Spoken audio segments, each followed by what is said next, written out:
Welcome, Tip Top Table Towers. This week we're gonna do a fiery red non-metallic armor. Alright people, and as you can see we can start off this week from a very dark undercoat. We're taking a black undercoat. And after that black undercoat I'm gonna quickly work up to a dark purple. Now I'm using a very dark purple from AK if I'm not mistaken, but technically any dark purple could work here just fine.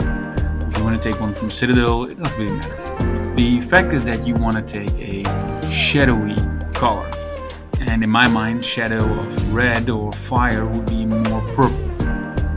As you can see, it's not really important if the purple is very opaque, and it can be slightly translucent because you're going to work up from here anyways. You know, we're going to work up the reds and oranges and all that, so just give it a nice coat. When you've done that, you can start working up. Now, I like to use the 25% rule, so that means if you have, in this case, 25% of the next highlight color, and the next highlight color here would be red. So I've added 25% of red to this very dark purple.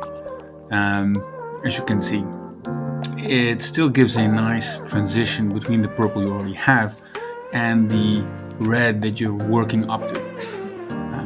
So even though my camera work here is absolutely shit, as my wife says,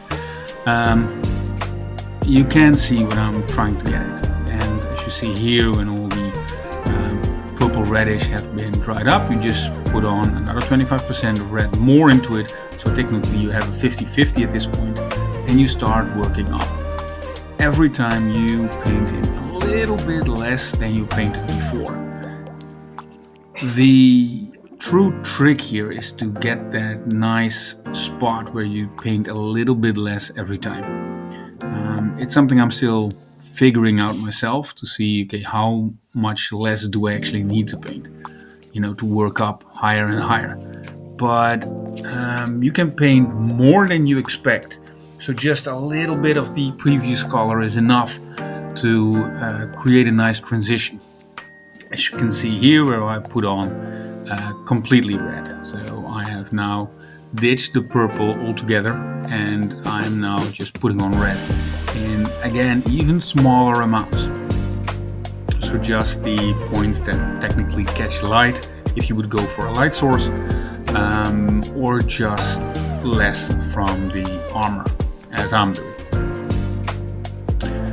The beauty is when you're doing this with three colors, so like I did purple, red, and then eventually I'm going to end up in orange.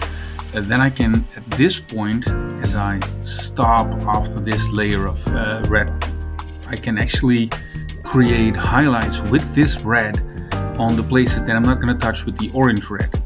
So that means the real shadows that I'm going to keep in the shadow, so I'm not going to touch with the orange or the red. I can give the red highlight.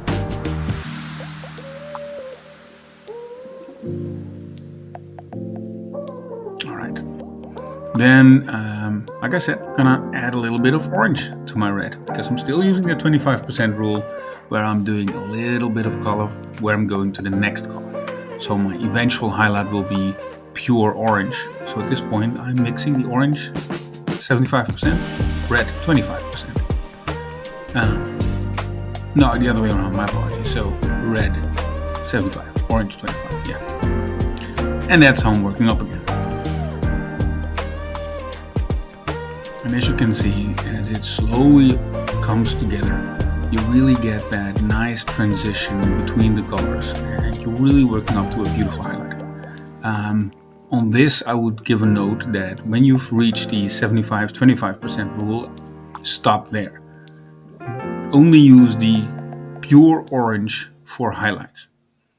So when you're at the point and you're like, okay, this now I'm going to go highlighting, that's when you use the eventual pure color, which in this case would be the orange. And as always, make sure you have a nice pointy tip.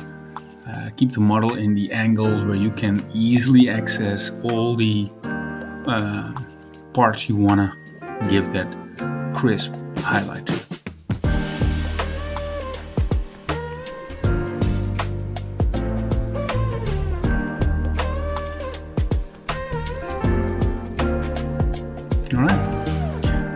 and that's pretty much the model.